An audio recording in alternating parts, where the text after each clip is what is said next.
आप सबों का स्वागत है। मैं हूं संतोष सिंह और हम बात कर रहे हैं कि अक्सर लोग कहते हैं कि इतिहास दोहराता है। बात भी सही है, लेकिन जब कभी भी दोहराता है तो उसका स्वरूप कुछ बदला बदला सा नजर आता है और यह समझने की जरूरत है। देश की सियासत इस वक्त जिस तरीके से राम के इर्द गिर्द घूमनी शुरू हो गई है, 2024 के जनवरी में कहा जा रहा है कि राम जन्मभूमि में जो मंदिर बन रहा है उसका भव्य उद्घाटन होगा। मतलब नरेंद्र मोदी राम के सहारे ही 2024 को पार लगाना चाह रहे हैं।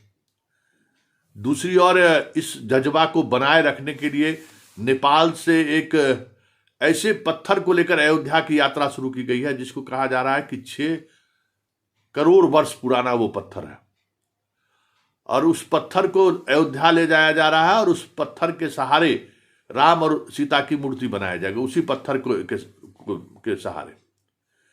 हालांकि ये तय नहीं है, ये सिर्फ कहा जा रहा है, ये तय नहीं है कि इन्हीं पत्थर से नेपाल से जो पत्थर लेके जा रहा है, देख रहे हैं आप पूरे बिहार में जो मधुबनी में प्रवेश किया और कल देर शाम गोरखपुर में यूपी में प्रवेश करेगा। इस दौरान मतलब उत्सव का माहौल था। बीजेपी की पूरी कार्यकर्ता पूरी टीम लगा दी गई थी कि आप इस कार्यक्रम को सफल बनाइए। 10 लोकसभा क्षेत्र के अगर बगल से ये यात्रा गुजर रही है और उसमें ज्यादा से ज्यादा लोग कैसे शामिल हो, उनका पूजा पाठ की भी व्यवस्था उसी तरीके से की गई थी।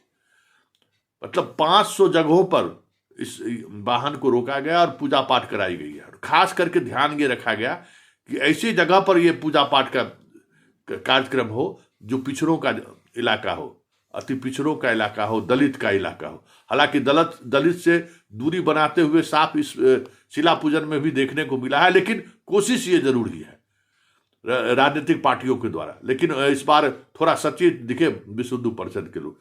तो एक राम शिला पूजन के सहारे, जिसके सहारे कहा जा रहा है कि राम की मूर्ति और सीता की मूर्ति इसी पत्थर से बनेगा, वो चल रहा है। फिर जनवरी में होगा ही। दूसरी तरफ एक अलग तरह की राजनीति चल रही है। रामचरितमानस में जिस तरीके से कहा जा रहा है कि दलितों को लेकर, पिछड़ों को लेकर जिस भाषा का इस्तेमाल किया गया है, उसके खिलाफ जो बिहार से जो आंदोलन की शुरुआत हुई, अभी यूपी दहलक रहा है। तो मतलब कमंडल को मंडल के सहारे रोकने की कोशिश शुरू हो गई है। तो जरा देखिए कि कमंडल वाले जो हैं इस यात्रा को, जो एक अभी शिला पूजा यात्रा की शुरुआत की है उन्होंने, उसको लेकर क्या कहते हैं जरा पहले ये सुनिए, फिर हम मंडल पर बात करेंगे। शालिग्राम शिला है जो बहुत पुरानी है, बहुत कठोर शिला है ये, और इसका जो है सो भगवान श्री राम की मूर्ति बनाई जाएगी। यहाँ से जो भगवान श्री राम की मूर्ति बनेगी, इसके लिए शिला यहाँ से होते हुए जा रही है। हम लोग आज धन्य हो गए, गोपालगंज की नगरी धन्य हो गई। राम मंदिर में जो मूर्ति बननी है और उसका जो शिला आ रहा है नेपाल जनकपुर से, उसका स्वागत करने का और उसका दर्शन करने का हम लोगों को सौभाग्य मिला है। और हम लोग सभी गोपालगंज शहरवासी आज यहाँ हजियापुर मोड़ पर इकट्ठा हैं और शिला का दर्शन किए हैं और हम लोगों के जीवन के लिए सौभाग्य की बात है। तो आपने सुना कितना उत्साह है और किस तरीके से लोगों को जुटाया गया है कि हर एक अगल बगल के 25 किलोमीटर की एरिया के लोगों को इस यात्रा में शामिल किया गया। दिन भर लोग सड़क के किनारे रहे, उनके खाने पीने, नाश्ता, सब तरह का प्रबंध, पानी का प्रबंध पार्टी की तरफ से किया गया, विश्व हिंदू परिषद की तरफ से किया गया। एक बार फिर से विश्व हिंदू परिषद सक्रिय हो गई है। पूरा मिशनरी संघ से लेकर सारी जितने मिशनरी हैं, स्वयं से जो उनके संगठन है, संघ के अनुसांगिक संगठन, सारे सक्रिय हो गए इस नेपाल से लेकर अयोध्या तक की यात्रा के दौरान। तो एक ये नैरेटिव चलाने की कोशिश हो रही है कि एक बार फिर राम के सहारे हम कर ले। अब जरा देखिए इस रामचरितमानस के विवाद को आगे बढ़ाने वाले जो लोग हैं, मतलब बढ़ाए तो बिहार की शिक्षा मंत्री है, अब ये गांव गांव में अपने अलख जगाने की तैयारी शुरू कर दी और फरवरी में इसको लेकर एक बड़ी रैली की बात सोच रहे हैं मधेपुरा में। तो जरा देखिए कि किस अंदाज में अपने पार्टी कार्यकर्ताओं से वो बात कर रहे हैं। हम भिजवाते हैं। मूल बात ये है कि लोगों को ये कहना है कि साहब भगवान राम जी सबरी के जूठ पे खाए। इसका मतलब उनका संदेश है कि जाति पाति खत्म करो जी। भगवान कीर्ति सुपन बगैर टोक क्या संदेश है कि जाति पाति खत्म करो, ये बेड़ा गर्क कर देगा।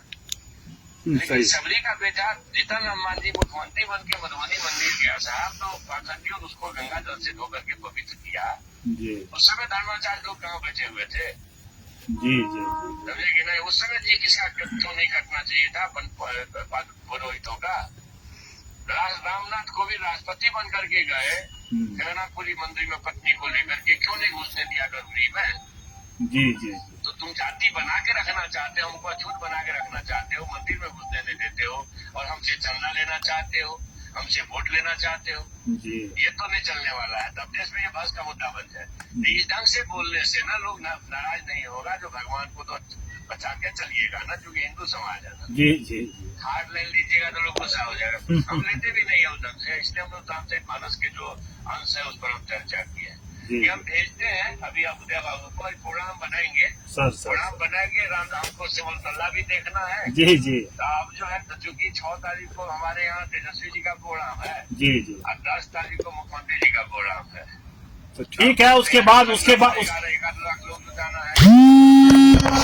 10 तारीख के बाद हम प्रोग्राम बनाएंगे, इसके अंदर सिविल तल्ला आ जाएंगे। हम उदय बाबू को thank you sir, thank you. हम लोग चलेंगे आज 6 को भी। ठीक है सर, यहाँ से 5 लोग आएंगे सर, सबका नाम आ जाए ना, तो उस हिसाब से तो श्रद्धांजलि सभा में नाम लिख देंगे सबका। अभी सब मीटिंग बैठे होंगे अभी 12 बजे, हमको भी बैठना था लेकिन हम चले आए। हाँ ठीक है सर, एक चीज सर अपनी वाणी में जरूर रखना चाहिए। हमारे डायरेक्टर गौतम भी हमको फोन के जो कोई बोले, स्वामी प्रसाद भट्ट को भी बोले हैं कि भगवान को बचा के न रखिएगा तो एकदम से हम लोग को एक्सप्लेन करने का। भगवान श्री राम जी प्रभु श्री राम जी माता सबरी का बेटा मंदिर में गया तो तुम उसको गंगा जल से धुलवा के पवित्र किया, तो उस पर धर्माचार्य लोग तो ये या भगवान की चीज सुपन भगत गाँव के यहाँ था, ये जाति व्यवस्था को खत्म करने का संकेत था भगवान जी का। मगर इसको लोग आपने सुना कि चंद्रशेखर किस तरीके से मोबाइल पर संदेश प्रसारित कर रहे हैं। उदय नारायण चौधरी जी उनके इस अभियान में शामिल हैं, सारे लोग शामिल हैं। ऐसी स्थिति में जदयू क्या करे? जदयू तो मध्यम मार्गी पार्टी है ना, कि हम दोनों के बीच में बैलेंस बनाकर चले, तो उनकी असहजता साफ दिख रही है। तो जरा सुनिए नीरज क्या कह रहे हैं। धर्म और राजनीति अलग अलग विषय है। धर्म का राजनीति से कोई संबंध नहीं है। धार्मिक मान्यताएं, परंपराएं, चाहे वो कोई भी धार्मिक समूह अथवा सामाजिक समूह है, उसको देश के संविधान के तहत तयशुदा अधिकार प्राप्त है। तो आपने सुना, और यही समझने की जरूरत है कि इस बार की राजनीति में पुलवामा होने वाली नहीं है। इस बार की राजनीति में कश्मीर का मुद्दा नहीं उठने वाला है। इस बार की राजनीति में 3 तलाक भी चलने वाला नहीं है। इस बार की राजनीति में भारत पाकिस्तान भी नहीं होने वाला है। चीन से तो जो हो रहा है हो ही रहा है, जितनी खबरें को हम छुपा लें। लेकिन इस बार फिर से एक बार मंडल और कमंडल के बीच हमें लगता है कि ये आखिरी लड़ाई है। इसलिए दोनों तरफ से अपनी शक्ति को लोगों ने झोंक दिया है। यूपी में देख ही रहे हैं, मुलायम सिंह यादव के परिवार कह रहे हैं कि मैं शूद्र हूं। मतलब पूरी कोशिश हो रही है कि राम के सहारे ही, एक तरफ जहां 2024 का नैया पार लगाने की कोशिश में जुटे हैं मोदी, वहीं रामचरितमानस के सहारे मंडलवादी 2024 में मोदी का रास्ता रोकने की तैयारी कर रही है। यही सियासत है, और इसी सियासत को समझना है कि किस तरीके से देश में 2024 से पहले माहौल बनाने की कोशिश हो रही है। तो अब देखना यह है कि धर्मवादी लोग जीतते हैं या फिर जातिवादी लोग जीतते हैं। लेकिन इतना तय है कि 2024 का चुनाव इस बार बहुत ही मजेदार होगा, और बड़े बड़े विश्लेषक जो सर्वे कर रहे हैं उन्हें समझ में आएगी कि बिहार क्या है, यूपी क्या है, और यह देश क्या है, और देश का मिजाज क्या है। धर्म पर जाति किस तरीके से अपना प्रभाव बढ़ाना शुरू कर दिया है, यह भी समझने की जरूरत है। क्योंकि जाति इस देश का यथार्थ है, धर्म यथार्थ नहीं है, जाति यथार्थ रहा है। धर्म को लेकर उस तरीके की कट्टरता बहुत कम ऐसे मौके मिले हैं जब इस देश में देखने को मिला है, लेकिन जाति को लेकर तो हर क्षण ही कट्टरता रही है। अब देखिए मंडल और कमंडल की लड़ाई में किसकी जीत होती है।